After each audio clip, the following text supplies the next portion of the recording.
great honor. Thank you very much. Speaker Johnson, Vice President Vance, the First Lady of the United States,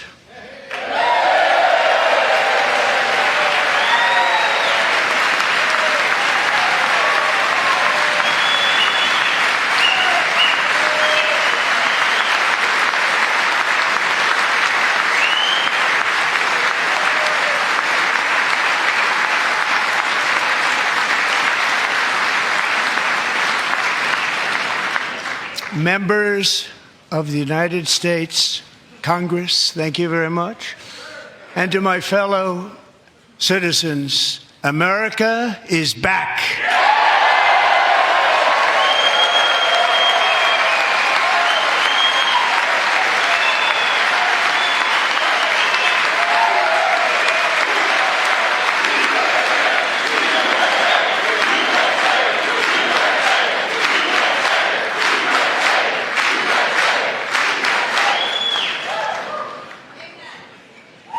6 weeks ago, I stood beneath the dome of this Capitol and proclaimed the dawn of the golden age of America. From that moment on, it has been nothing but swift and unrelenting action to usher in the greatest and most successful era in the history of our country. We have accomplished more in 43 days than most administrations accomplished in 4 years or 8 years, and we are just getting started.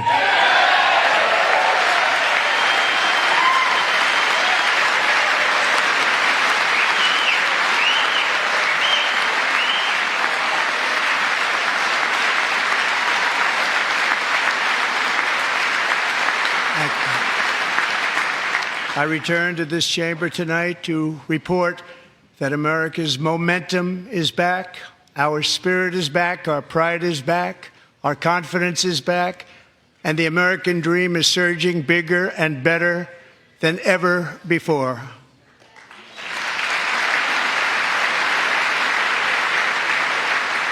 The American dream is unstoppable, and our country is on the verge of a comeback, the likes of which the world has never witnessed and perhaps will never witness again.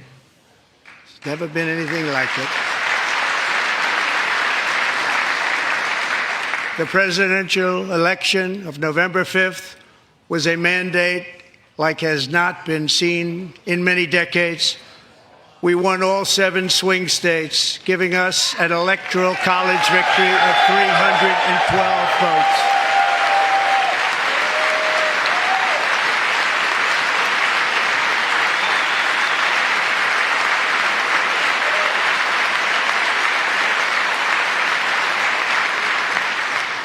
We won the popular vote by big numbers and won counties in our country.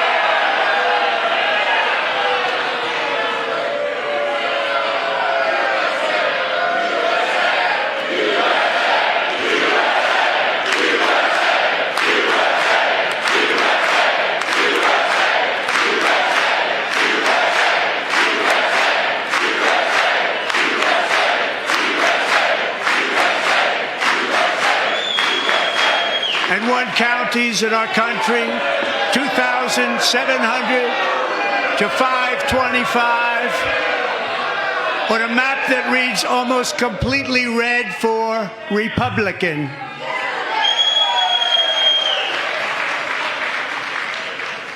Now, for the first time in modern history, more Americans believe that our country is headed in the right direction than the wrong direction. In fact, it's an astonishing record, 27-point swing, the most ever.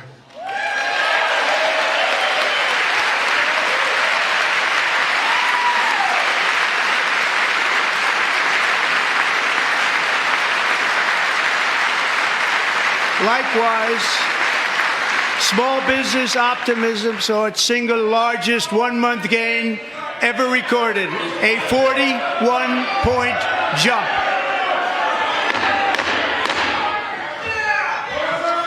Members are directed to uphold and maintain decorum in the House and to cease any further disruptions. That's your warning.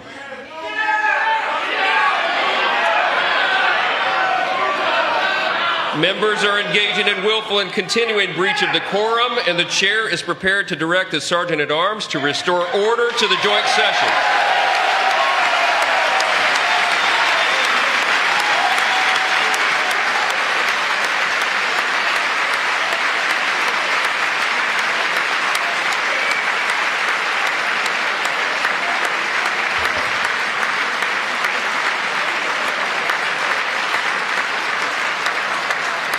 Mr. Green, take your seat. Take your seat, sir. Take your seat. Finding that members continue to engage in willful and concerted disruption of proper decorum, the chair now directs the Sergeant-at-Arms to restore order. Remove this gentleman from the chamber.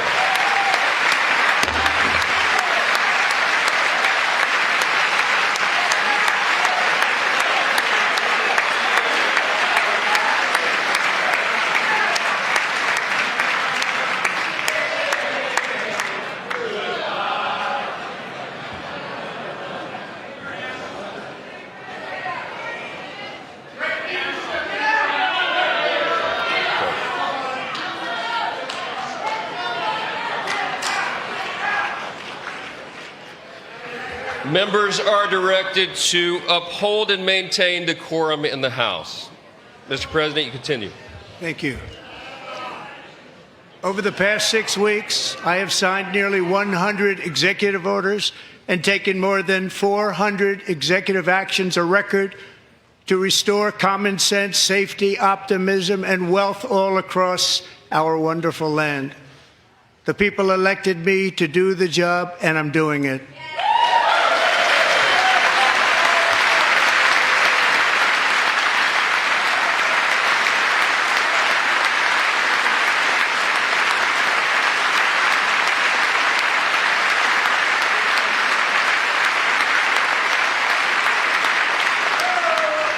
In fact, it has been stated by many that the first month of our presidency, it's our presidency, is the most successful in the history of our nation. By many.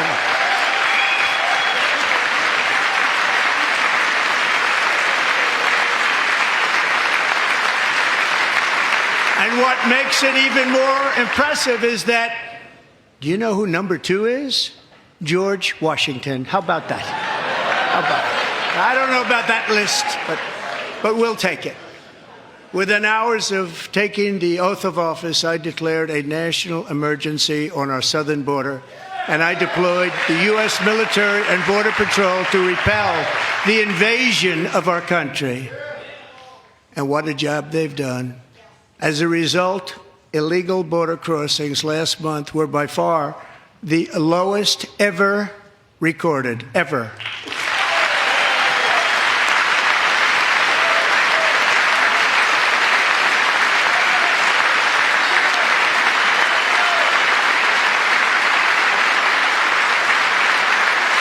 They heard my words and they chose not to come. Much easier that way. In comparison, under Joe Biden, the worst president in American history, there were hundreds of thousands of illegal crossings a month, and virtually all of them, including murderers, drug dealers, gang members, and people from mental institutions and insane asylums, were released into our country. Who would want to do that? This is my 5th such speech to Congress.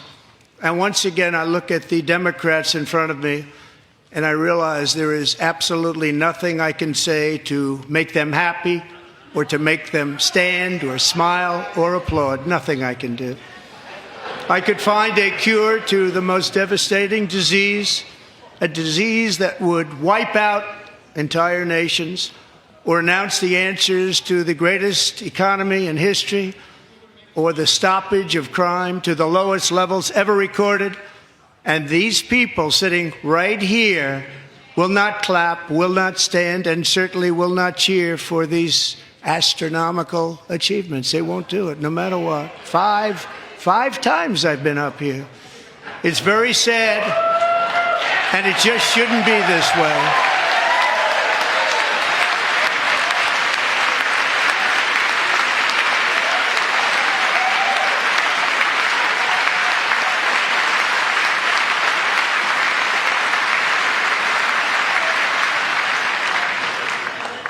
So Democrats sitting before me, for just this one night, why not join us in celebrating so many incredible wins for America? For the good of our nation, let's work together and let's truly make America great again.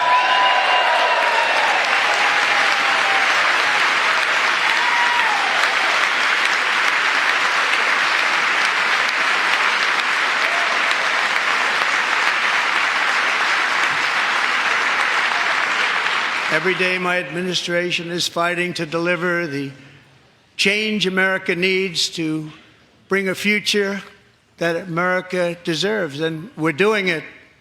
This is a time for big dreams and bold action. Upon taking office, I imposed an immediate freeze on all federal hiring, a freeze on all new federal regulations, and a freeze on all foreign aid.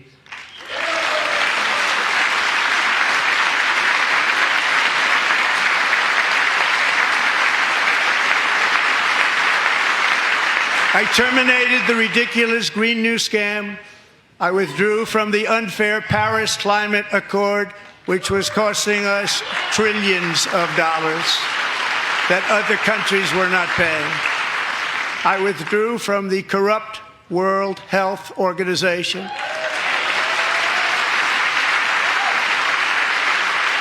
And I also withdrew from the anti-American UN Human Rights Council.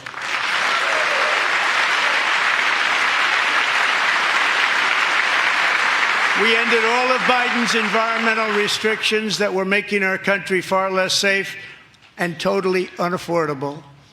And importantly, we ended the last administration's insane electric vehicle mandate, saving our auto workers and companies from economic destruction.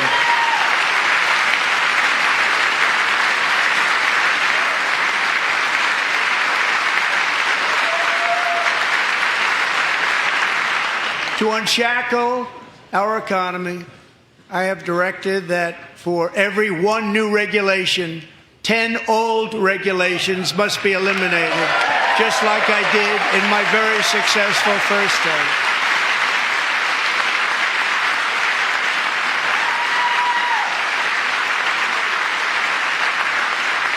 And in that first term, we set records on ending unnecessary rules and regulations like no other president had done before. We ordered all federal workers to return to the office. They will either show up for work in person or be removed from their job.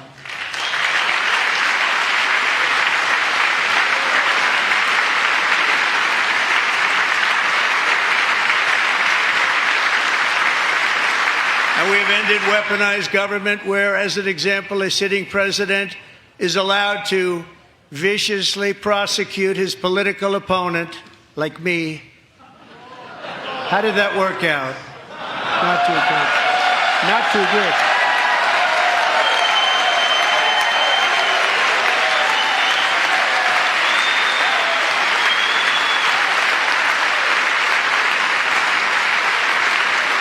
And I have stopped all government censorship and brought back free speech in America. It's back.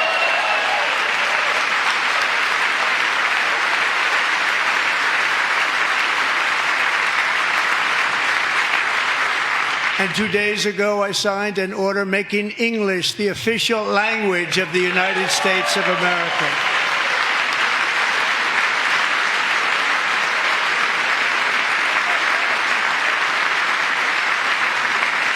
I renamed the Gulf of Mexico the Gulf of America.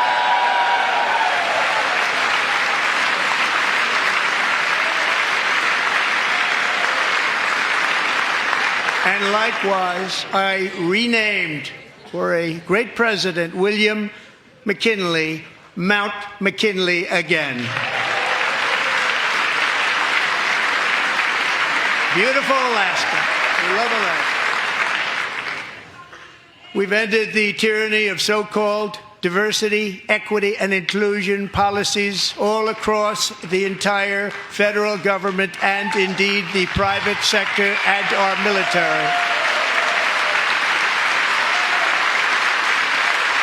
and our country will be woke no longer.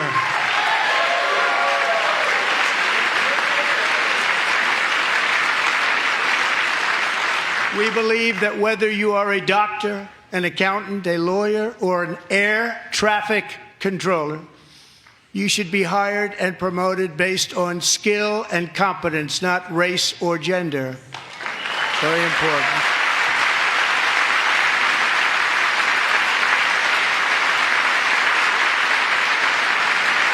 You should be hired based on merit.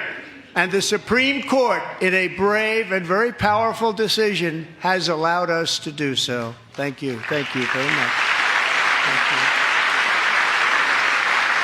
you. We have removed the poison of critical race theory from our public schools, and I signed an order making it the official policy of the United States government that there are only two genders, male and female.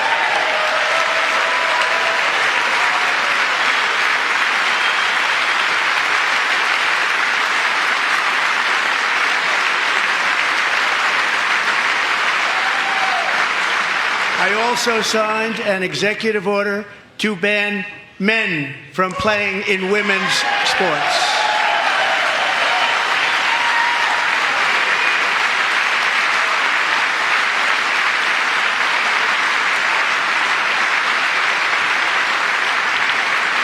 Three years ago, Peyton McNabb was an all-star high school athlete, one of the best, preparing for a future in college sports. But when her girls' volleyball match was invaded by a male, he smashed the ball so hard in Peyton's face, causing traumatic brain injury, partially paralyzing her right side and ending her athletic career. It was a shot like she's never seen before. She's never seen anything like it. Peyton is here tonight in the gallery, and Peyton, from now on, schools will kick the men off the girls' team, or they will lose all federal funding.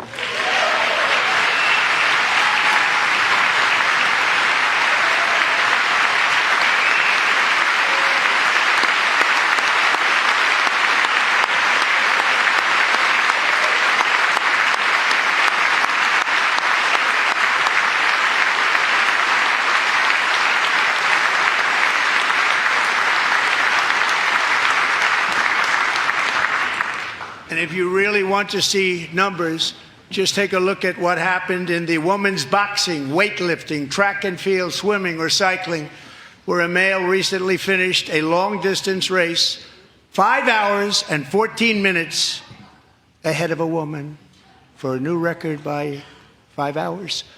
Broke the record by 5 hours. It's demeaning for women, and it's very bad for our country. We're not going to put up with it any longer.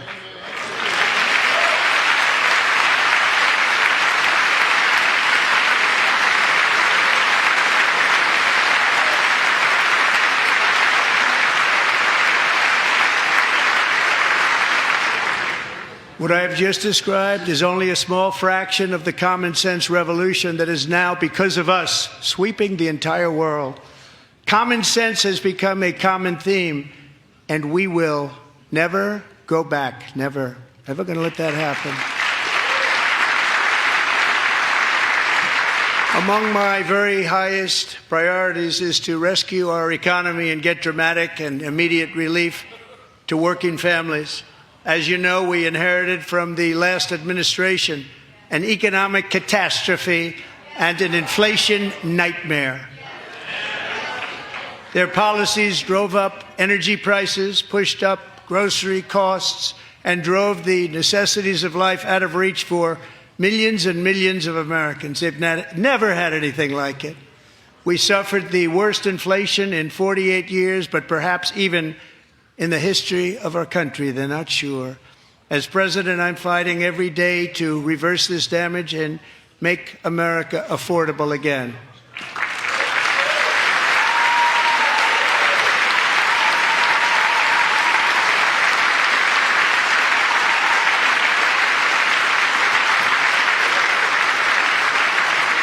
Joe Biden especially let the price of eggs get out of control. The egg price is out of control, and we're working hard to get it back down. Secretary, do a good job on that. You inherited a total mess from the previous administration. Do a good job.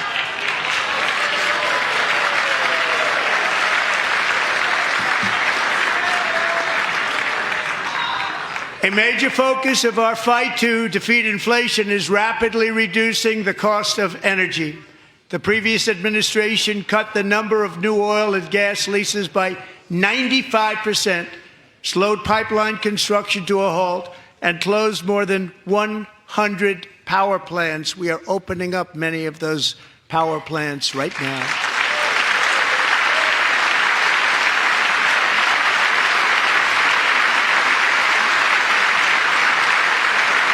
And frankly, we have never seen anything like it. That's why on my first day in office, I declared a national energy emergency. As you've heard me say many times, we have more liquid gold under our feet than any nation on earth, and by far. And now I fully authorize the most talented team ever assembled to go and get it. It's called Drill, Baby, Drill.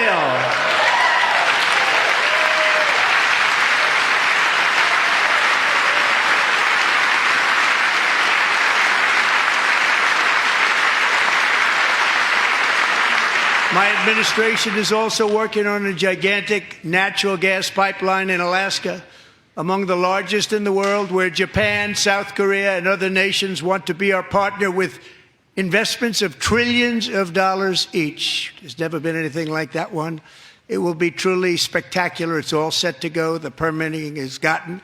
And later this week, I will also take historic action to dramatically expand production of critical minerals and rare earths here in the USA.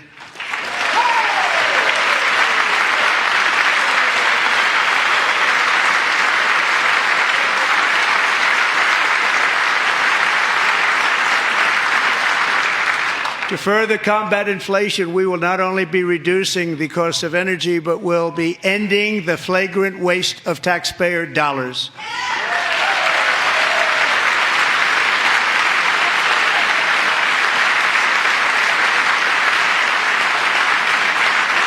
And to that end, I have created the brand new Department of Government Efficiency, DOGE.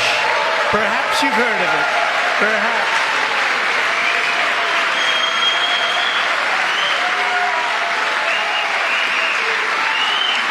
Which is headed by Elon Musk, who is in the gallery tonight.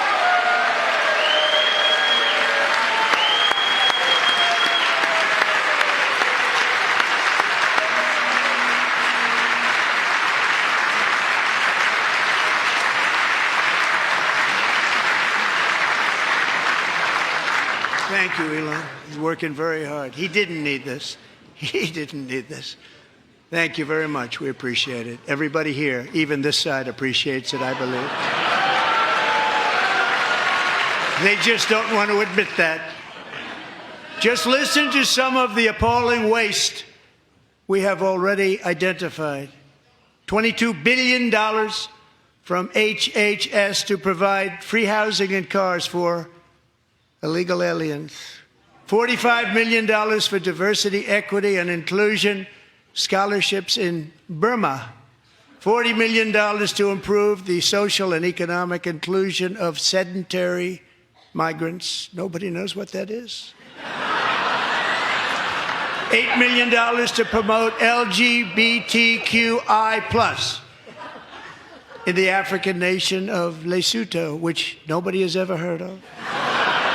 $60 million for indigenous peoples and Afro-Colombian empowerment in Central America. $60 million. $8 million for making mice transgender.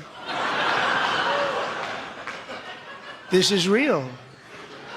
$32 million for a left-wing propaganda operation in Moldova. $10 million for male circumcision in Mozambique.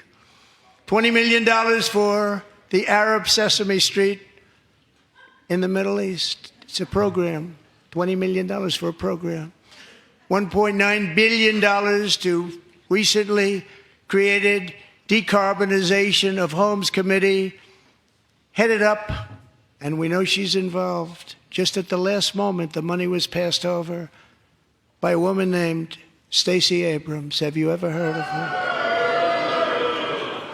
A $3.5 million consulting contract for lavish fish monitoring. $1.5 million for voter confidence in Liberia. $14 million for social cohesion in Mali. $59 million for illegal alien hotel rooms in New York City. He's a real estate developer. He's done very well. $250,000 to increase vegan local climate action innovation in Zambia. $42 million for social and behavior change in Uganda. $14 million for improving public procurement in Serbia. $47 million for improving learning outcomes in Asia. Asia's doing very well with learning. You know what we're doing. Should use it ourselves. And $101 million for DEI contracts at the Department of Education, the most ever paid, nothing even like it. Under the Trump administration, all of these scams, and they're far worse, but I didn't think it was appropriate to talk about them. They're so bad. Many more have been found out and exposed and swiftly terminated by a group of very intelligent, mostly young people, headed up by Elon, and we appreciate it. We found hundreds of billions of dollars of fraud.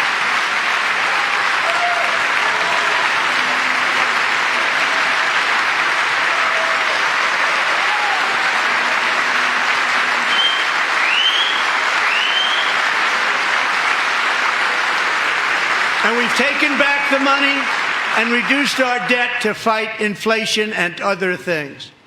Taking back a lot of that money. We got it just in time.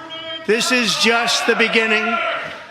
The Government Accountability Office, a federal government office, has estimated annual fraud of over $500 billion in our nation, and we are working very hard to stop it. We're going to.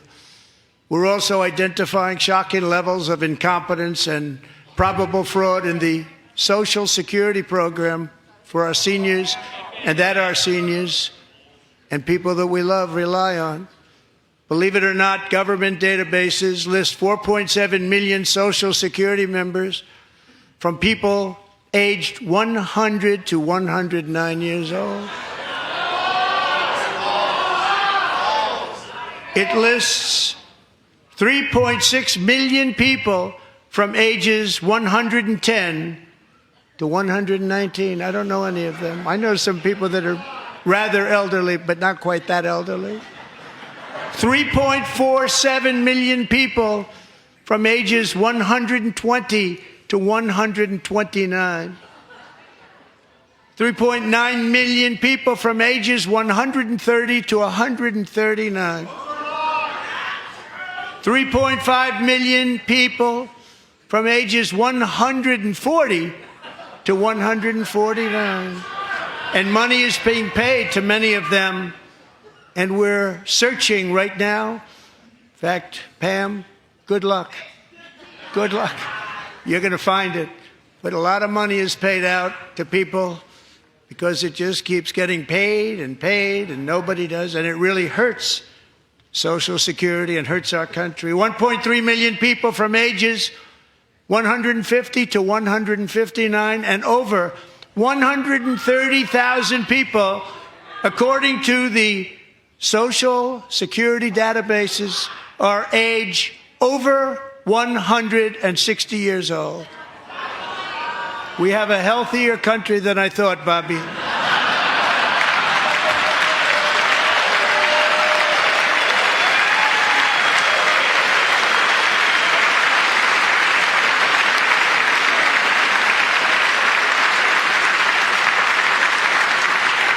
Including, to finish, 1,039 people between the ages of 220 and 229 One person between the age of 240 and 249, and one person is listed at 360 years of age.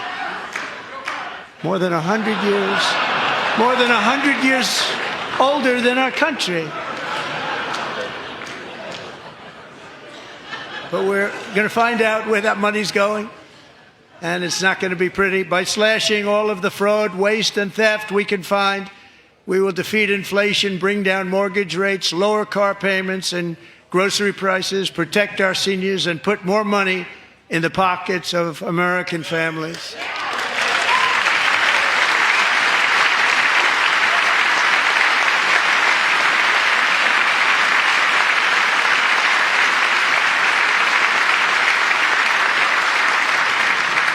And today, interest rates took a beautiful drop, big, beautiful drop. It's about time. And in the near future, I want to do what has not been done in 24 years, balance the federal budget. We're going to balance it.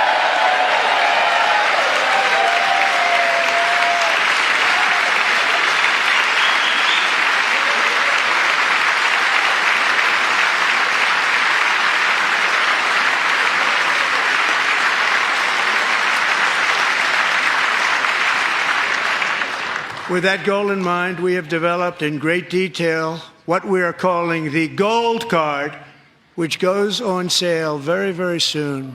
For $5 million, we will allow the most successful job-creating people from all over the world to buy a path to U.S. citizenship. It's like the green card, but better and more sophisticated. And these people will have to pay tax in our country. They won't have to pay tax from where they came. The money that they've made, you wouldn't want to do that, but they have to pay tax, create jobs. They'll also be taking people out of colleges and paying for them so that we can keep them in our country instead of having them being forced out. Number one, at the top school, as an example, being forced out and not being allowed to stay and create tremendous numbers of jobs and great success for a company out there. So while we take out the criminals, killers, traffickers, and child predators who are allowed to enter our country under the open border policy of these people, the Democrats, the Biden administration, the open border insane policies that you've allowed to destroy our country, we will now bring in brilliant, hardworking, job-creating people. They're going to pay a lot of money, and we're going to reduce our debt with that money.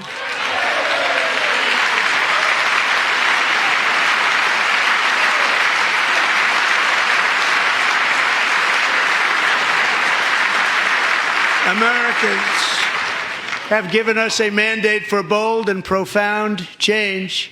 For nearly 100 years, the federal bureaucracy has grown until it has crushed our freedoms, ballooned our deficits, and held back America's potential in every possible way. The nation founded by pioneers and risk-takers now drowns under millions and millions of pages of regulations and debt. Approvals that should take 10 days to get instead take 10 years, 15 years, and even 20 years before you're rejected. Meanwhile, we have hundreds of thousands of federal workers who have not been showing up to work. My administration will reclaim power from this unaccountable bureaucracy, and we will restore true democracy to America again.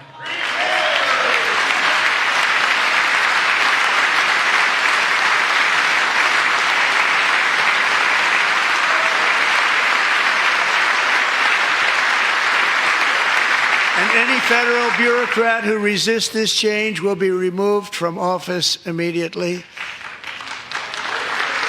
Because we are draining the swamp. It's very simple. And the days of rule by unelected bureaucrats are over.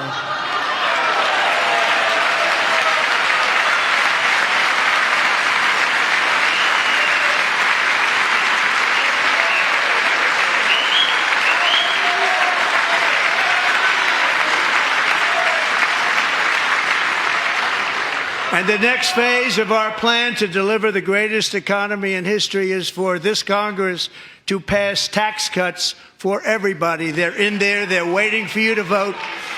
And I'm sure that the people on my right, I don't mean the Republican right, but my right here, I'm sure you're going to vote for those tax cuts, because otherwise I don't believe the people will ever vote you into office. So I'm doing you a big favor by telling you that. But I know this group is going to be voting for the tax cuts.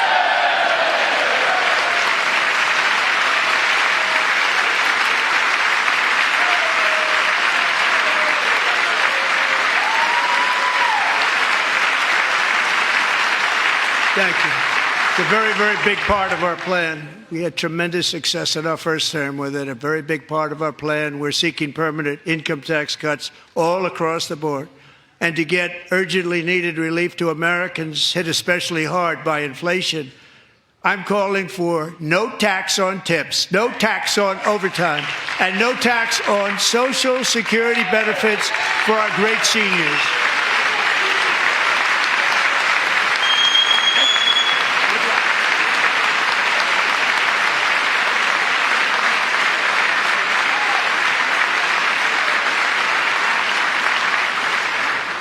And I also want to make interest payments on car loans tax deductible, but only if the car is made in America.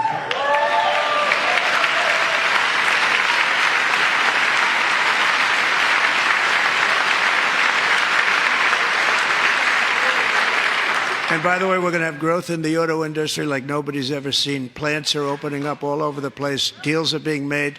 Never seen. That's a combination of the election win and tariffs. It's a beautiful word, isn't it? That, along with our other policies, will allow our auto industry to absolutely boom. It's going to boom. Spoke to the majors today, all three, the top people, and they're so excited. In fact, already numerous car companies have announced that they will be building massive automobile plants in America, with Honda just announcing a new plant in Indiana, one of the largest anywhere in the world.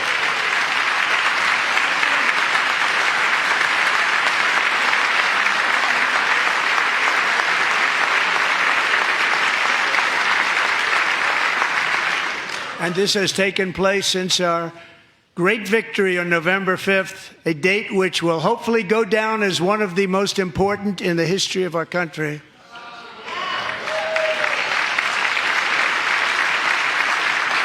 In addition, as part of our tax cuts, we want to cut taxes on domestic production and all manufacturing. And just as we did before, we will provide 100% expensing. It will be retroactive to January 20th, 2025. And it was one of the main reasons why our tax cuts were so successful in our first term, giving us the most successful economy in the history of our country. First term. We had a great first term.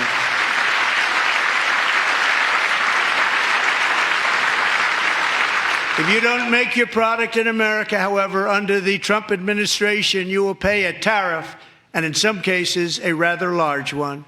Other countries have used tariffs against us for decades, and now it's our turn to start using them against those other countries. On average, the European Union, China, Brazil, India, Mexico, and Canada, have you heard of them? And countless other nations charge us tremendously higher tariffs than we charge them. It's very unfair. India charges us auto tariffs higher than 100%. China's average tariff on our products is twice what we charge them. And South Korea's average tariff is 4 times higher. Think of that, 4 times higher. And we give so much help militarily and in so many other ways to South Korea, but that's what happens. This is happening by friend and foe. This system is not fair to the United States and never was, and so on April 2nd, I wanted to make it April 1st, but I didn't want to be accused of April Fool's Day. That's not, just one day was cost us a lot of money. But we're going to do it in April. I'm a very superstitious person. April 2nd, reciprocal tariffs kick in. And whatever they tariff us, other countries, we will tariff them. That's reciprocal, back and forth. Whatever they tax us, we will tax them. if they do non-monetary tariffs to keep us out of their market, then we will do non-monetary barriers to keep them out of our market. There's a lot of that, too. They don't even allow us in their market. We will take in trillions and trillions of dollars and create jobs like we have never seen before. I did it with China and I did it with others, and the Biden administration couldn't do anything about it because there was so much money they couldn't do anything about it. We have been ripped off for decades by nearly every country on earth, and we will not let that happen any longer.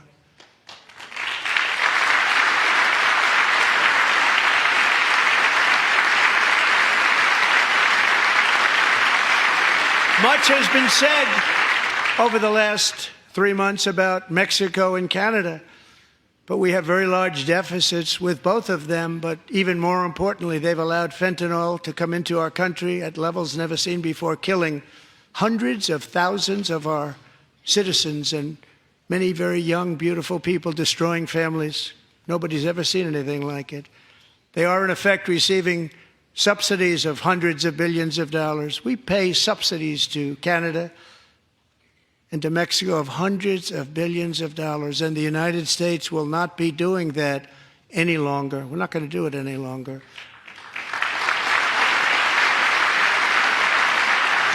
Thanks to our America First policies we're putting into place, we have had $1.7 trillion of new investment in America in just the past few weeks. The combination of the election and our economic policies that people of SoftBank, one of the most brilliant anywhere in the world, announced a $200 billion investment. OpenAI and Oracle, Larry Ellison, announced $500 billion investment, which they wouldn't have done if Kamala had won. Apple announced $500 billion investment. Tim Cook called me. He said, I cannot spend it fast enough. It's going to be much higher than that, I believe. They'll be building their plants here instead of in China. And just yesterday, Taiwan Semiconductor, the biggest in the world, most powerful in the world, has a tremendous amount, 97% of the market, announced a $165 billion investment to build the most powerful chips on earth right here in the USA.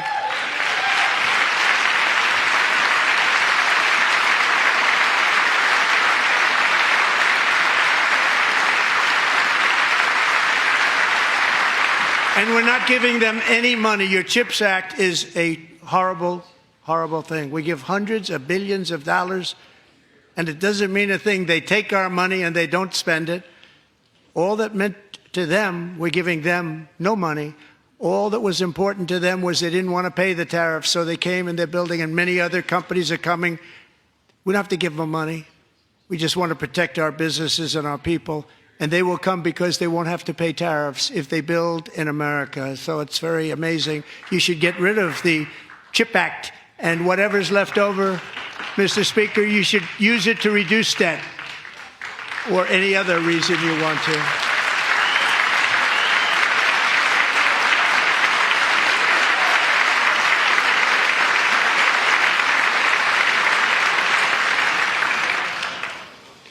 Our new trade policy will also be great for the American farmer. I love the farmer, who will now be selling into our home market, the USA, because nobody is going to be able to compete with you. Because those goods that come in from other countries and companies, they're really in a bad position in so many different ways. They're uninspected. They may be very dirty and disgusting, and they come in and they pour in, and they hurt our American farmers. The tariffs will go on agricultural product coming into America, and our farmers, starting on April 2nd, it may be a little bit of an adjustment period. We had that before when I made the deal with China, $50 billion of purchases, and I said, just bear with me, and they did. They did. Probably have to bear with me again, and this will be even better. That was great. The problem with it was that Biden didn't enforce it. He didn't enforce it. $50 billion of purchases, and we were doing great, but Biden did not enforce it, and it hurt our farmers. But our farmers are going to have a field day right now. So to our farmers, have a lot of fun. I love you too. I love you too. It's all going to happen.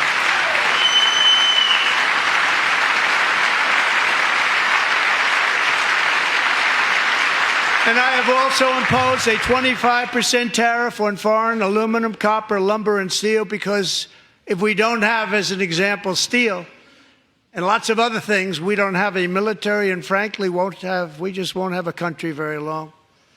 Here today is a proud American steelworker, fantastic person from Decatur, Alabama, Jeff Denard.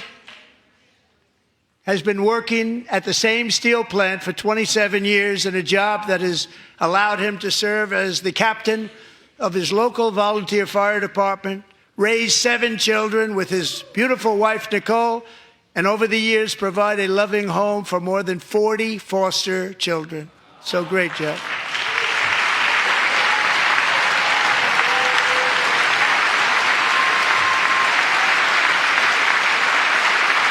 Thank you, Jeff. Thank you, Jeff.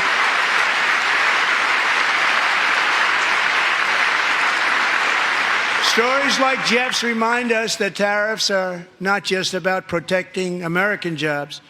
They're about protecting the soul of our country. Tariffs are about making America rich again and making America great again, and it's happening, and it will happen rather quickly. There'll be a little disturbance, but we're okay with that. It won't be much. No, you're not. Oh. And look where Biden took us. Very low, the lowest we've ever been. Jeff, I want to thank you very much. And I also want to recognize another person who has devoted herself to foster care community. She works so hard on it. A very loving person, our magnificent First Lady of the United States.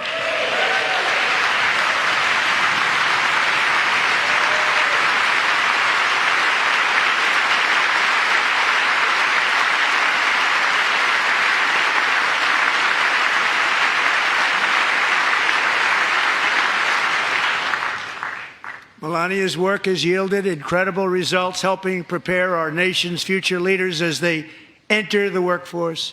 Our First Lady is joined by 2 impressive young women, very impressive. Haley Ferguson, who benefited from the First Lady's Fostering the Future initiative and is poised to complete her education and become a teacher. And Elliston Berry, who became a victim of an illicit deepfake image produced by a peer. With Elliston's help, the Senate just passed the Take It Down Act, and this is so important. Thank you very much, John. John Thune, thank you. Stand up, John. Thank you, John.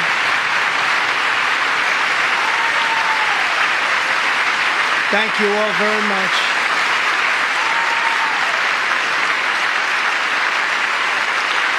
Thank you. And thank you to John Thune and the Senate. Great job. To criminalize the publication of such images online is a terrible, terrible thing. And once it passes the House, I look forward to signing that bill into law. Thank you. And I'm going to use that bill for myself, too, if you don't mind. Because nobody gets treated worse than I do online. Nobody. That's great. Thank you very much to the Senate. Thank you. But if we truly care about protecting Americans' children, no step is more crucial than securing America's borders. Over the past 4 years, 21 million people poured into the United States. Many of them were murderers, human traffickers, gang members, and other criminals from the streets of dangerous cities all throughout the world. Because of Joe Biden's insane and very dangerous open border policies, they are now strongly embedded in our country, but we are getting them out and getting them out fast.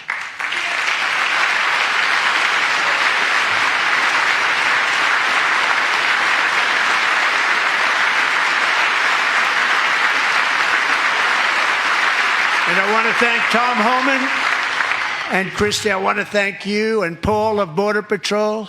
I want to thank you. What a job they've all done. Everybody, Border Patrol, ICE, law enforcement in general is incredible. We have to take care of our law enforcement. Have to.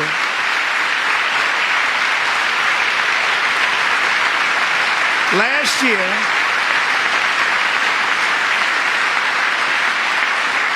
a brilliant 22-year-old nursing student named Laken Riley, the best in her class, admired by everybody, went out for a jog on the campus of the University of Georgia. That morning, Laken was viciously attacked, assaulted, beaten, brutalized, and horrifically murdered. Laken was stolen from us by a savage illegal alien gang member who was arrested while trespassing across Biden's open southern border and then set loose into the United States under the heartless policies of that failed administration. It was indeed a failed administration. He had then been arrested and released in a Democrat-run sanctuary city, a disaster, before ending the life of this beautiful young angel. With us this evening are Laken's beloved mother, Allison, and her sister, Lauren.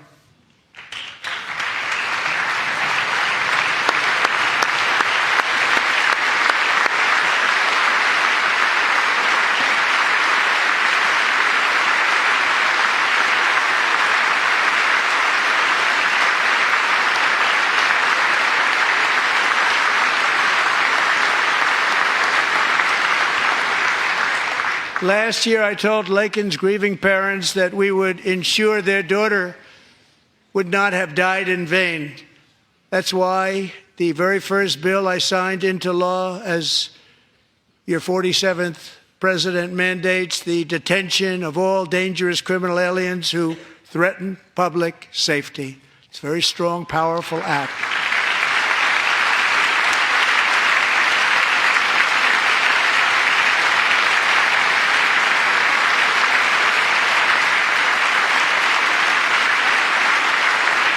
It's called the Laken-Riley Act. So Allison and Lauren, America will never, ever forget our beautiful Laken Hope Riley.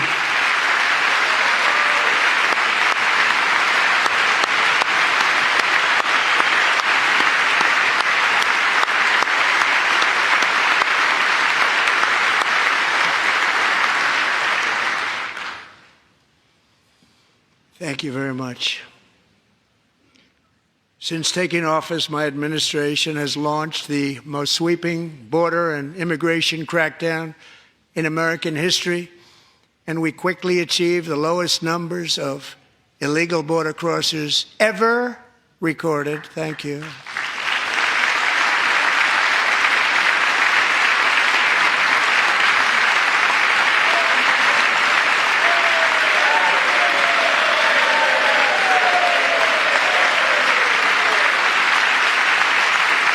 The media and our friends in the Democrat Party kept saying we needed new legislation. We must have legislation to secure the border.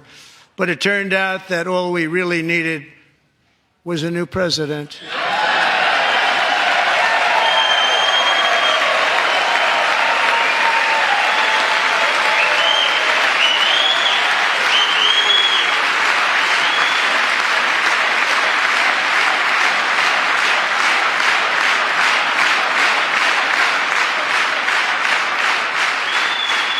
Thank you.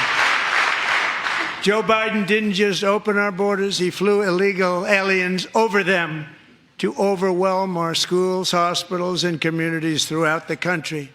Entire towns like Aurora, Colorado, and Springfield, Ohio, buckled under the weight of the migrant occupation and corruption like nobody's ever seen before. Beautiful towns destroyed. Now, just as I promised in my inaugural address, we are achieving the great liberation of America.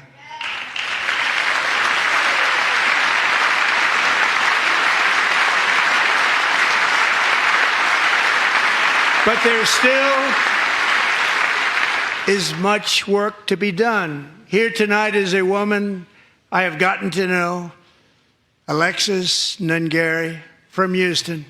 Wonderful woman. Last June, Alexis's 12-year-old daughter, her precious Jocelyn, walked to a nearby convenience store. She was kidnapped, tied up, assaulted for 2 hours under a bridge, and horrifically murdered. Arrested and charged with this heinous crime are two illegal alien monsters from Venezuela, released into America by the last administration through their ridiculous open border. The death of this beautiful 12-year-old girl and the agony of her mother and family touched our entire nation greatly. Alexis, I promised that we would always remember your daughter, your magnificent daughter, and earlier tonight I signed an order keeping my word to you. One thing I have learned about Jocelyn is that she loved animals so much. She loved nature. Across Galveston Bay, from where Jocelyn lived in Houston, you will find a magnificent national wildlife refuge, a pristine, peaceful, 34,000-acre sanctuary for all of God's creatures on the edge of the Gulf of America.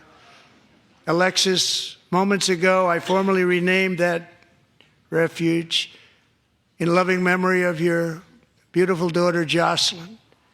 So, Mr. Vice President, if you would, may I have the order?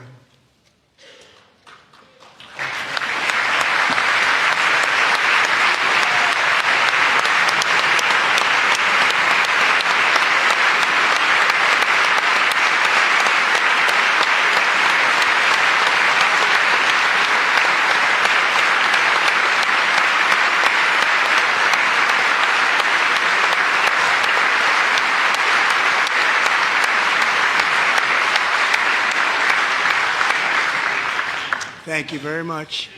All three savages charged with Jocelyn and Lakin's murders were members of the Venezuelan prison gang, the toughest gang, they say, in the world, known as Tren de Aragua.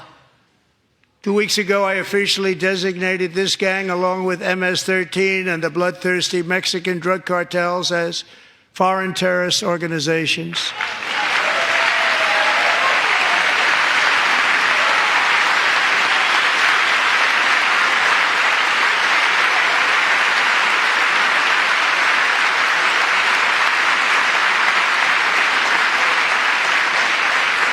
They are now officially in the same category as ISIS, and that's not good for them.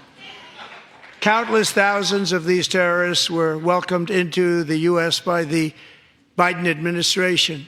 But now every last one will be rounded up and forcibly removed from our country, or, if they're too dangerous, put in jails, standing trial in this country, because we don't want them to come back ever. With us this evening is a warrior on the front lines of that battle, Border Patrol Agent Roberto Ortiz. Great guy.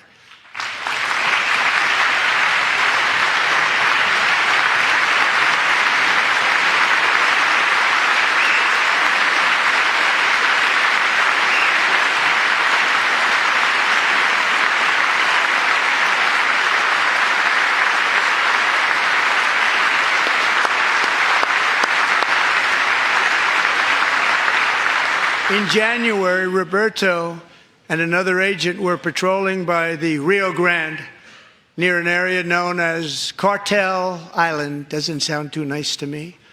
When heavily armed gunmen started shooting at them, Roberto saw that his partner was totally exposed, at great danger, and he leapt into action, returning fire and providing crucial seconds for his fellow agent to seek safety, just barely. I have some of the prints of that event, and it was not good. Agent Ortiz, we salute you for your great courage and for your line of fire that you took, and for the bravery that you showed. We honor you, and we will always honor you. Thank you, Roberto, very much.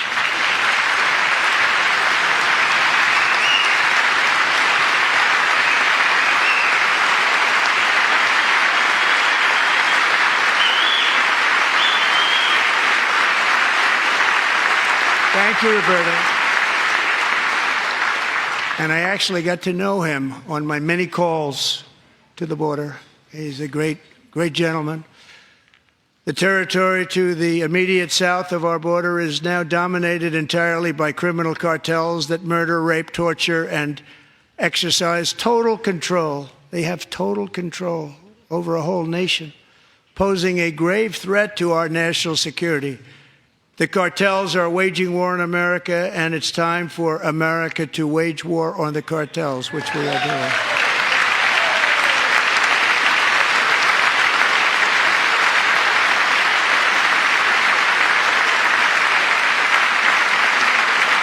Five nights ago, Mexican authorities, because of our tariff policies being imposed on them, think of this, handed over to us 29 of the biggest cartel leaders in their country. That has never happened before. They want to make us happy. First time ever.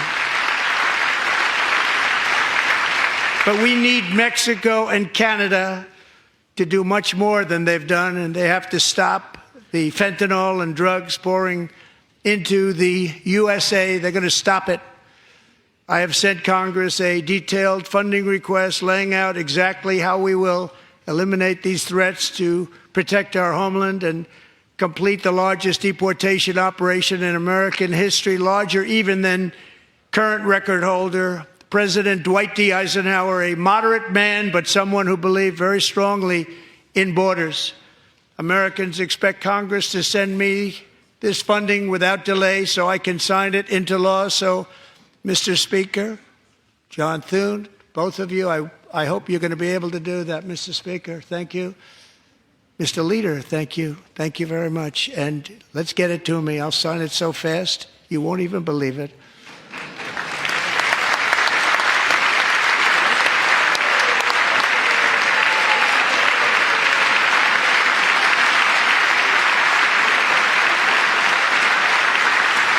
And as we reclaim our sovereignty, we must also bring back law and order to our cities and towns.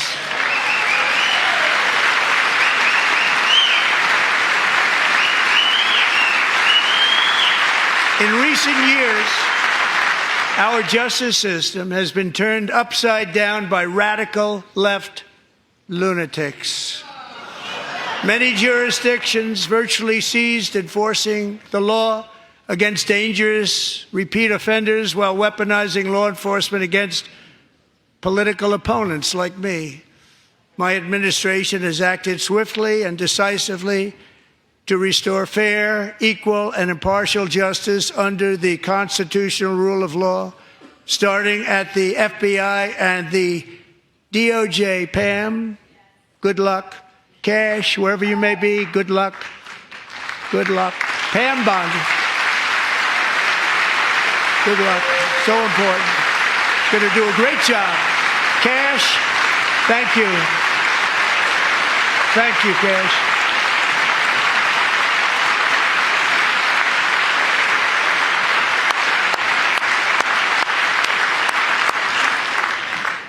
They've already started very strong. They're going to do a fantastic job. You're going to be very proud of them. We're also once again giving our police officers the support, protection, and respect they so dearly deserve. They have to get it. They have such a hard, dangerous job, but we're going to make it less dangerous. The problem is the bad guys don't respect the law, but they're starting to respect it, and they soon will respect it. This also includes our great fire departments throughout the country. Our firemen and women are unbelievable people, and we'll never forget them. And besides that, they voted for me in record numbers, so I have no choice.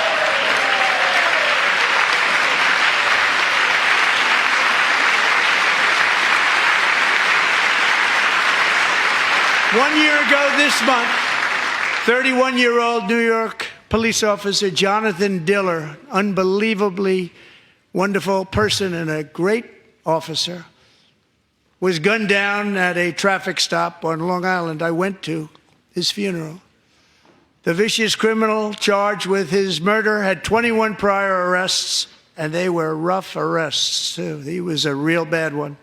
The thug in the seat next to him had 14 prior arrests, and went by the name of Killer. He was Killer. He killed other people, they say, a lot of them.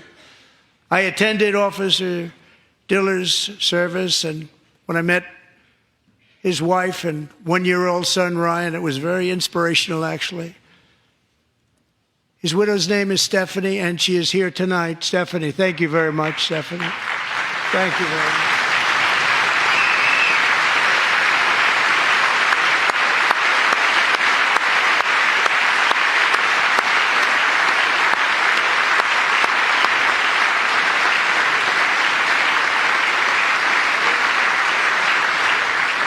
Stephanie, we're going to make sure that Ryan knows his dad was a true hero, New York's finest, and we're going to get these cold-blooded killers and repeat offenders off our streets, and we're going to do it fast. Got to stop it. They get out with 28 arrests. They push people into subway trains. They hit people over the head, back of the head with baseball bats. We got to get them out of here. I've already signed an executive order requiring a mandatory death penalty for anyone who murders a police officer, and tonight I'm asking Congress to pass that policy into permanent law.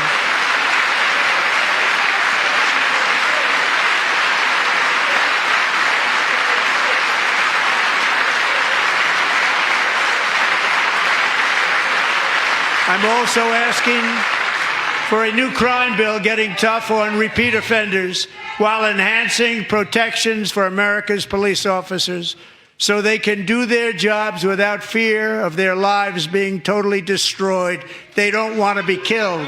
We're not going to let them be killed. Joining us in the gallery tonight is a young man who truly loves our police.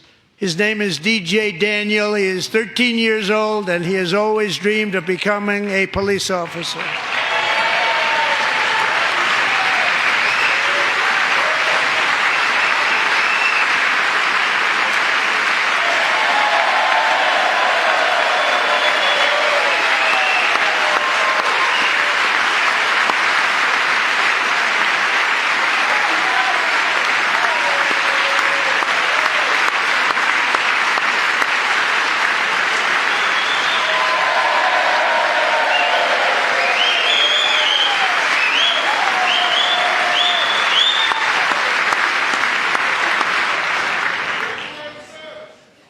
But in 2018, DJ was diagnosed with brain cancer.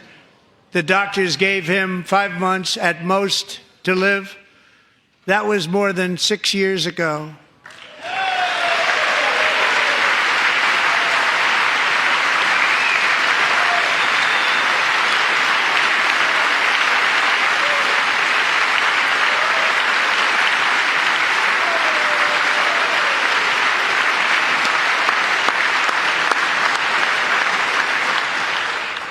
Since that time, DJ and his dad have been on a quest to make his dream come true, and DJ has been sworn in as an honorary law enforcement officer, actually a number of times. The police love him, the police departments love him.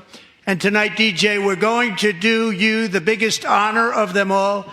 I am asking our new Secret Service Director, Sean Curran, to officially make you an agent of the United States Secret Service.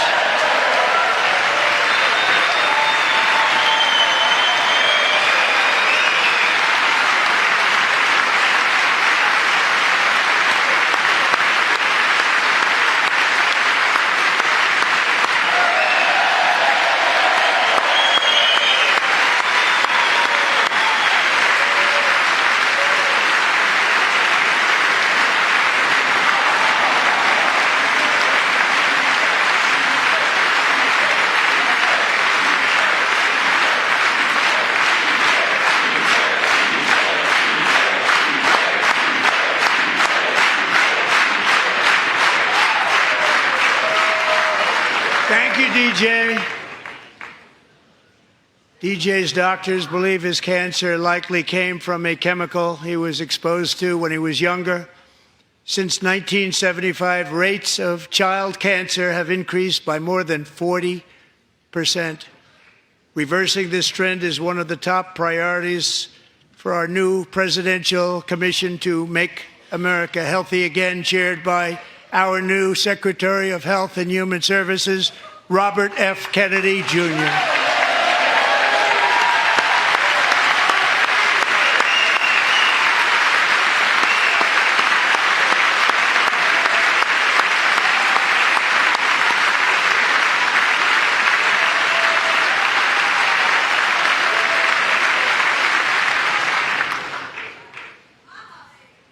With the name Kennedy, you would have thought everybody over here would have been cheering. How quickly they forget.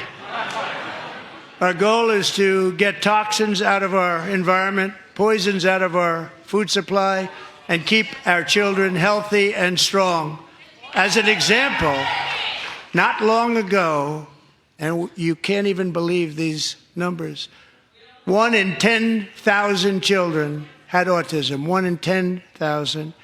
And now it's 1 in 36. There's something wrong. 1 in 36. Think of that.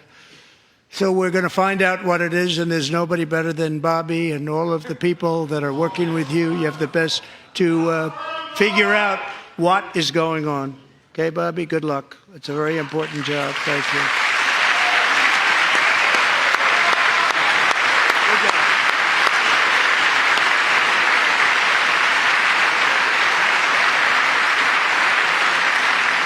Thank you. My administration is also working to protect our children from toxic ideologies in our schools. A few years ago, January Littlejohn and her husband discovered that their daughter's school had secretly socially transitioned their 13-year-old little girl. Teachers and administrators conspired to deceive January and her husband while encouraging her daughter to use a new name and pronouns.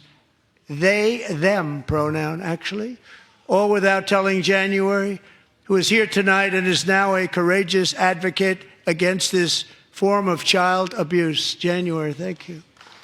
Thank you. Thank you very much.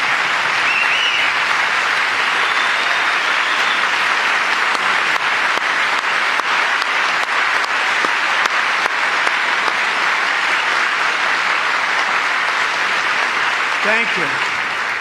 Stories like this are why, shortly after taking office, I signed an executive order banning public schools from indoctrinating our children with transgender ideology.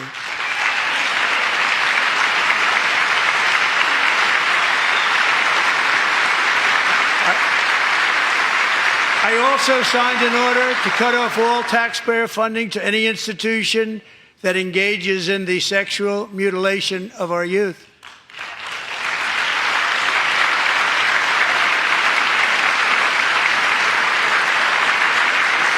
And now I want Congress to pass a bill permanently banning and criminalizing sex changes on children and forever ending the lie that any child is trapped in the wrong body. This is a big lie.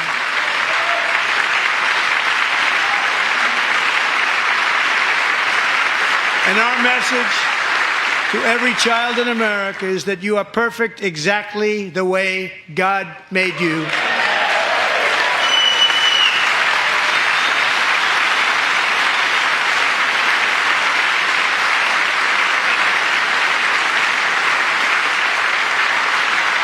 Because we're getting wokeness out of our schools and out of our military, and it's already out, and it's out of our society. We don't want it. Wokeness is trouble. Wokeness is bad. It's gone. It's gone. And we feel so much better for it, don't we? Don't we feel better? Our service members won't be activists and ideologues. They will be fighters and warriors. They will fight for our country. And Pete, congratulations. Secretary of Defense, congratulations.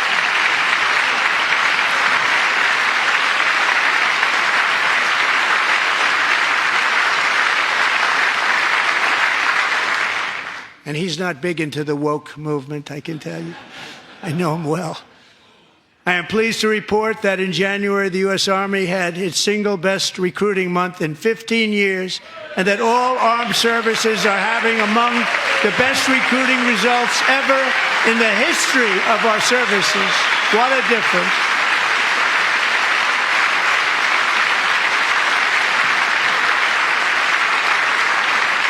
And you know, it was just a few months ago where the results were exactly the opposite. We couldn't recruit anywhere. We couldn't recruit. Now we're having the best results just about that we've ever had. What a tremendous turnaround. It's really a beautiful thing to see. People love our country again. It's very simple. They love our country, and they love being in our military again. So it's a great thing, and thank you very much. Great job. Thank you.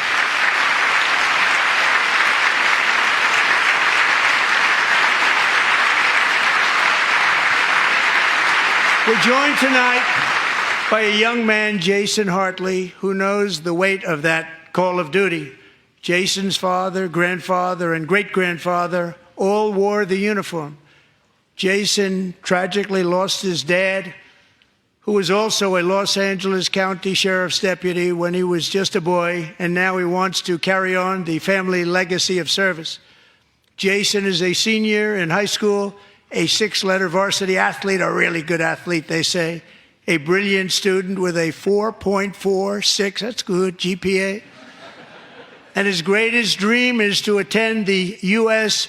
Military Academy at West Point.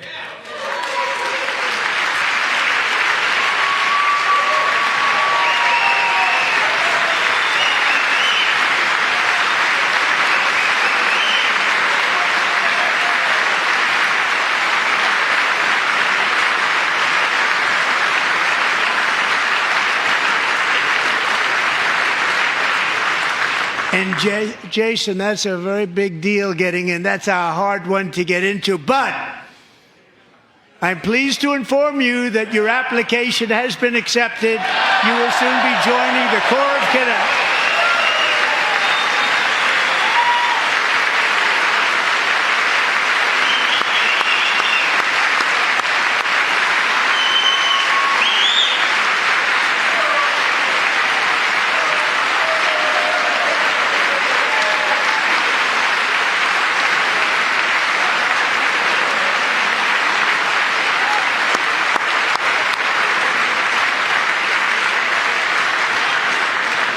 Thank you. Jason, you're going to be on the long gray line, Jason. As Commander-in-Chief, my focus is on building the most powerful military of the future. As a first step, I'm asking Congress to fund a state-of-the-art Golden Dome missile defense shield to protect our homeland, all made in the USA.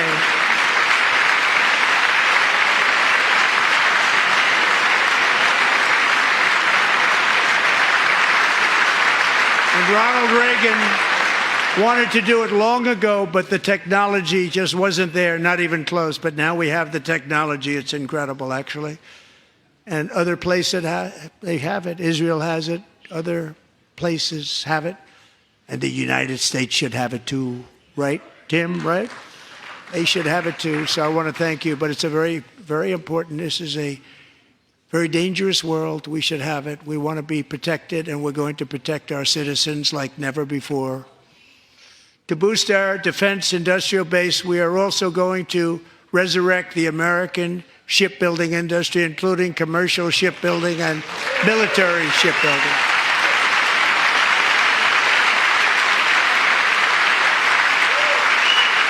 And for that purpose, I am announcing tonight that we will create a new Office of Shipbuilding in the White House and offer special tax incentives to bring this industry home to America where it belongs. We used to make so many ships.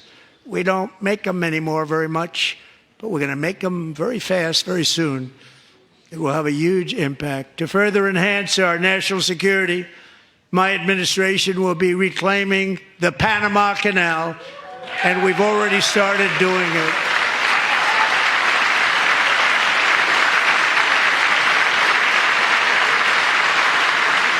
Just today, a large American company announced they are buying both ports around the Panama Canal and lots of other things having to do with the Panama Canal and a couple of other canals. The Panama Canal was built by Americans for Americans, not for others, but others could use it. But it was built at tremendous cost of American blood and treasure. 38,000 workers died building the Panama Canal. They died of malaria. They died of snake bites and mosquitoes. Not a nice place to work. They paid them very highly to go there, knowing there was a 25% chance that they would die. The most expensive project also that was ever built in our country's history, if you bring it up to modern day costs. It was given away by the Carter administration for $1, but that agreement has been violated very severely. We didn't give it to China. We gave it to Panama, and we're taking it back.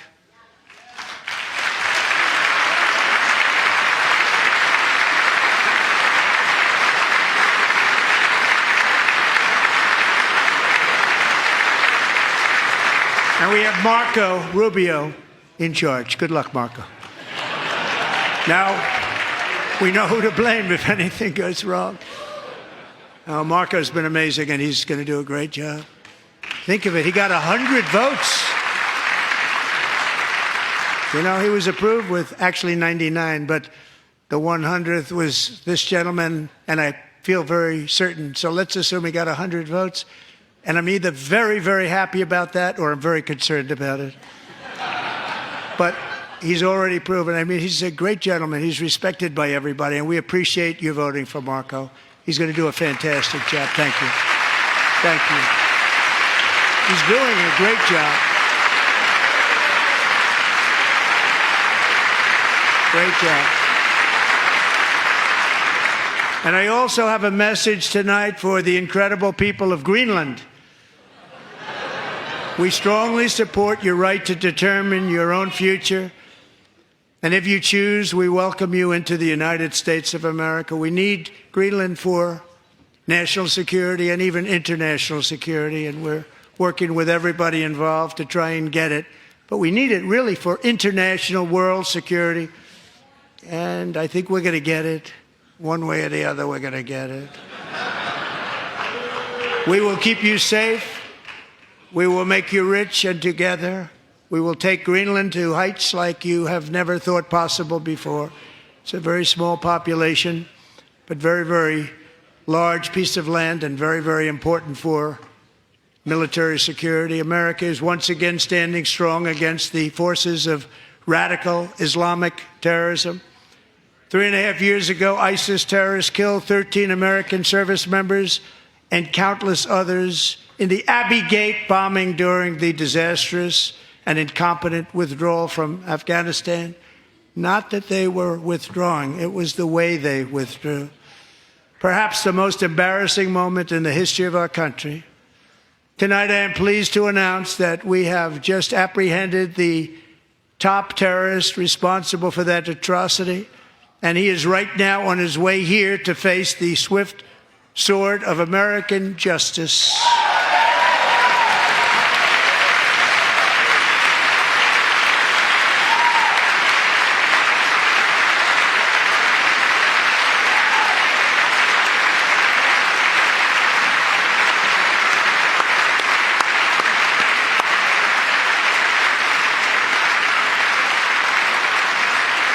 And I want to thank especially the government of Pakistan for helping arrest this monster. This was a very momentous day for those 13 families who I actually got to know very well, most of them, whose children were murdered, and the many people that were so badly, over 42 people, so badly injured on that fateful day in Afghanistan. What a horrible day. Such incompetence was shown. That when Putin saw what happened, I guess he said, wow, maybe this is my chance. That's how bad it was. Should have never happened. Grossly incompetent people. I spoke to many of the parents and loved ones, and they're all in our hearts tonight. Just spoke to them on the phone. We had a big call. Every one of them called, and everybody was on the line, and They did nothing but cry with happiness. They were very happy, as happy as you can be under those circumstances. Their child, brother, sister, son, daughter was killed for no reason whatsoever. In the Middle East, we're bringing back our hostages from Gaza. In my first term, we achieved one of the most groundbreaking peace agreements in generations, the Abraham Accords.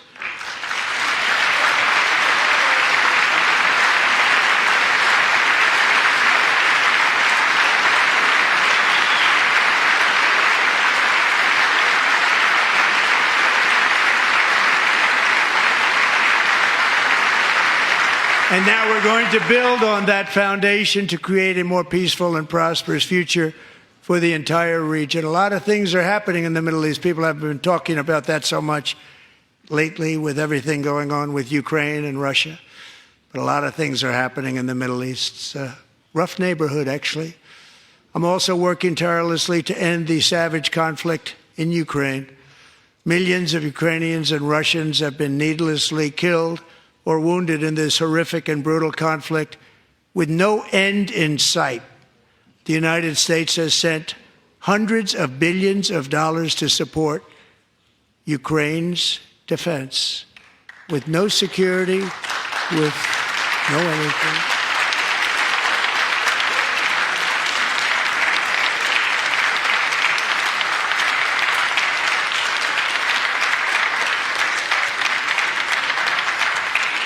Do you want to keep it going for another 5 years? Yeah, you would say Pocahontas says yes.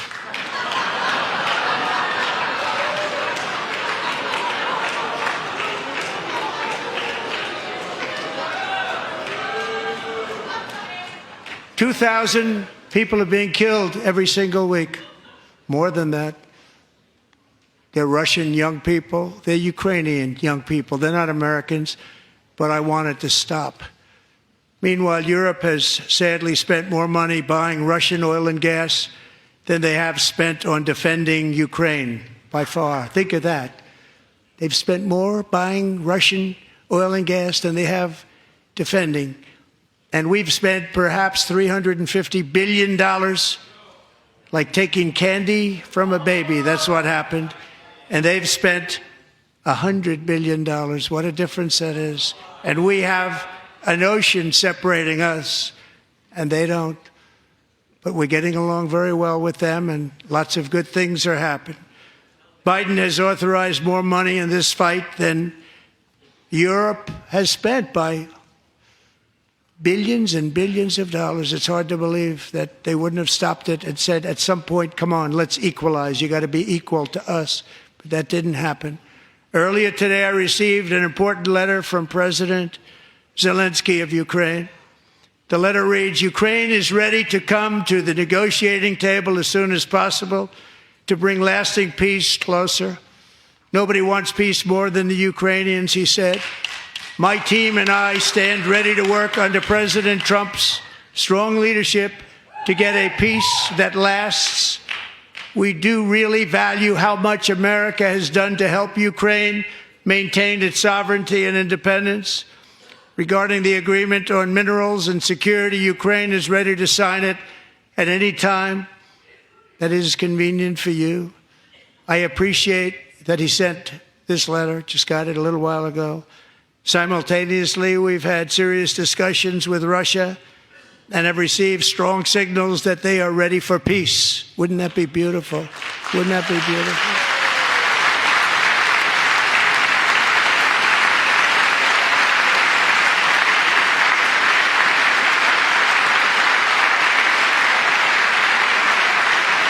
Wouldn't that be beautiful?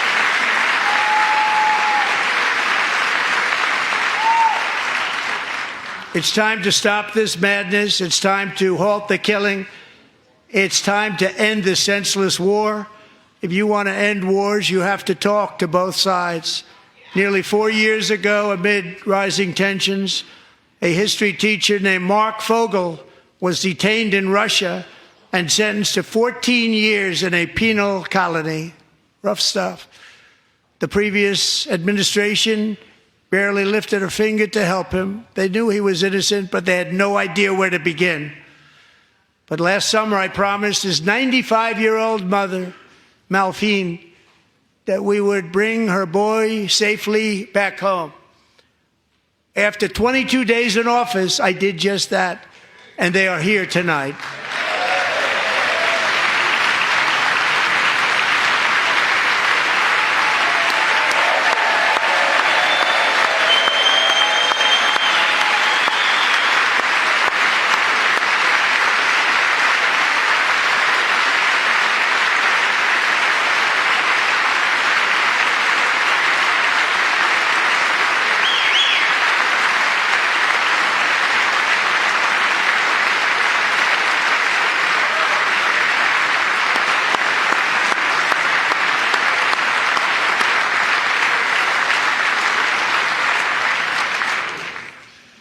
To Mark and his great mom, we are delighted to have you safe and sound and with us. As fate would have it, Mark Fogel was born in a small rural town in Butler, Pennsylvania. Have you heard of it? Where his mother has lived for the past 78 years. I just happened to go there last July 13th for a rally. That was not pleasant. And that is where I met his beautiful mom right before I walked onto that stage. And I told her I would not forget what she said about her son. And I never did I? Never forgot. Less than 10 minutes later, at that same rally, gunfire rang out, and a sick and deranged assassin unloaded 8 bullets from his sniper's perch into a crowd of many thousands of people. My life was saved by a fraction of an inch, but some were not so lucky. Corey Comparator was a firefighter, a veteran, a Christian, a husband, a devoted father, and above all, a protector. When the sound of gunshots pierced the air, it was a horrible sound. Corey knew instantly what it was and what to do. He threw himself on top of his wife and daughters and shielded them from the bullets with his own body. Corey was hit really hard. You know the story from there. He sacrificed his life to save theirs. 2 others, very fine people, were also seriously hit. But thankfully, with the help of 2 great country doctors, we thought they were gone and they were saved. So those doctors had great talent. We're joined by Corey's wife, Helen, who was his high school sweetheart, and their 2 beloved daughters, Allison and Kaylee. Thank you.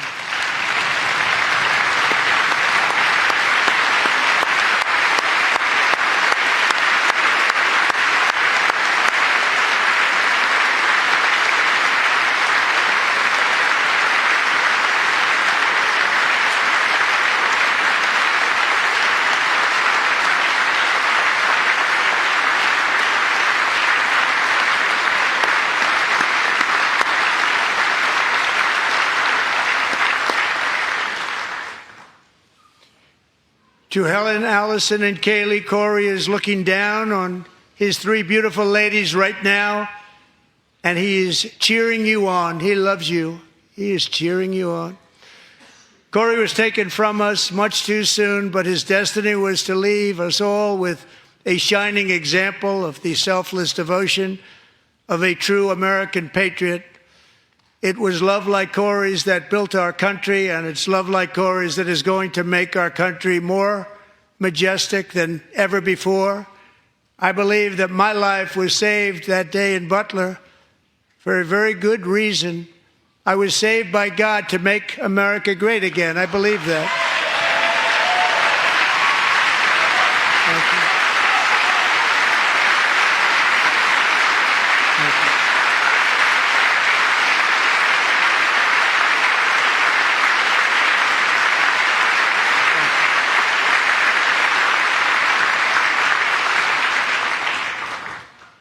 Thank you very much. From the Patriots of Lexington and Concord, to the heroes of Gettysburg and Normandy, from the warriors who crossed the Delaware to the trailblazers who climbed the Rockies, and from the legends who soared at Kitty Hawk to the astronauts who touched the moon.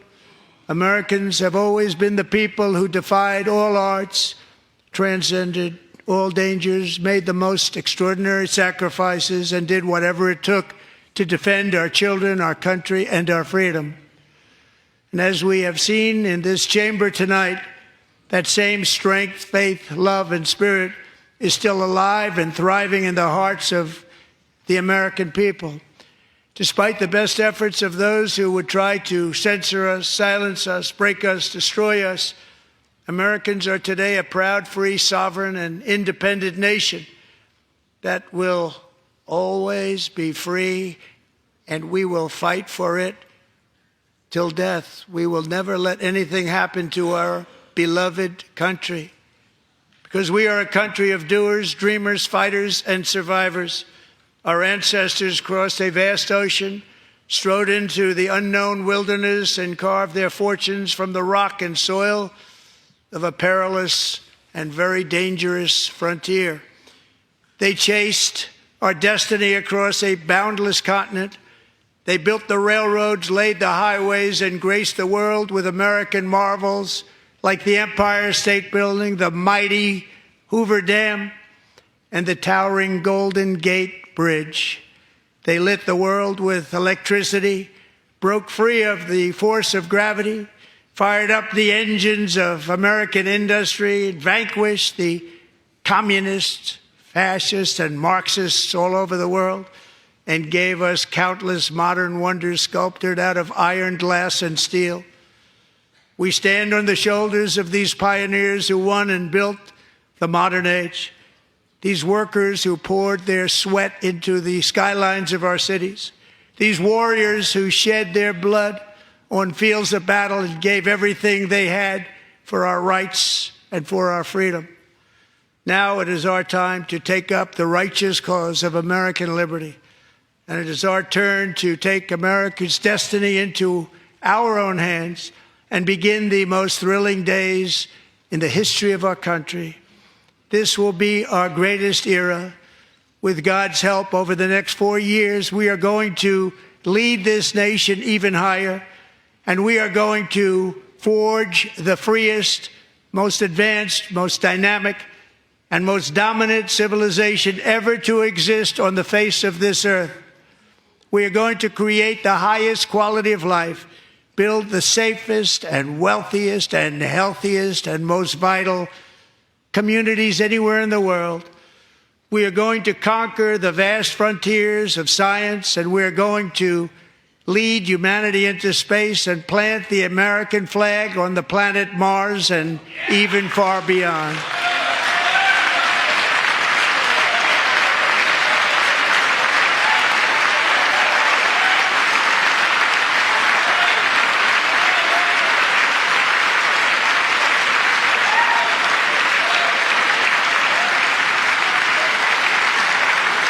And through it all, we are going to rediscover the unstoppable power of the American spirit. And we are going to renew unlimited promise of the American dream. Every single day, we will stand up and we will fight, fight, fight for the country our citizens believe in and for the country our people deserve.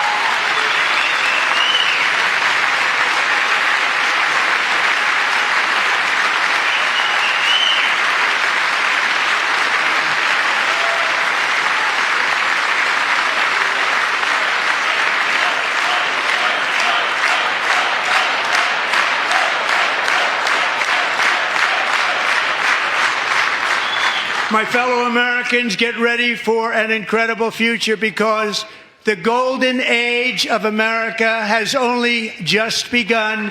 It will be like nothing that has ever been seen before. Thank you, God bless you, and God bless America.